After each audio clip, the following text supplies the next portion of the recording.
ഭൂമിയിൽ നമ്മൾ ഏറ്റവും അധികം സ്നേഹിക്കുന്നത് ഒരു പക്ഷേ നമ്മുടെ മക്കളെ ആവാം. ആ മക്കൾക്ക് ഏറ്റവും നല്ലത് കൊടുക്കണമെന്നാണ് നമ്മുടെ ഒക്കെ ആഗ്രഹം.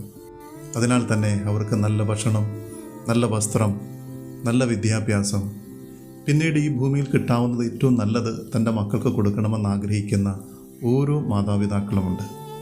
എന്നാൽ ഈ ഭൂമിയിൽ ഏറ്റവും നല്ലത് എന്ന് പറയാൻ ഒരു കാര്യം മാത്രമേ ഉണ്ടായിരുന്നുള്ളൂ, അത് പരിശുദ്ധ കുർബാനയാണ്. ഈ ഭൂമിയിൽ നമ്മുടെ മക്കൾക്ക് വേണ്ടി നമ്മൾ മറ്റെന്ത് സമ്പാദിച്ചു കൊടുത്താലും അത് കുർബാനയോളം വലുതാകില്ല. ആ പരിശുദ്ധ കുർബാന നമ്മുടെ മക്കൾക്ക് കൊടുക്കുമ്പോൾ തന്നെ അതൊരു കാരുണ്യമായി മാറും, അവർ സ്നേഹമായി മാറും, അവർ ഈ ഭൂമിയിലെ പ്രകാശമായി മാറും, അവർക്ക് ജീവനുണ്ടാകും, അവർ നമ്മളെ സ്നേഹിക്കും, മറ്റുള്ളവരെ സ്നേഹിക്കും, അവർ സ്വയം സ്നേഹിക്കാൻ തുടങ്ങും.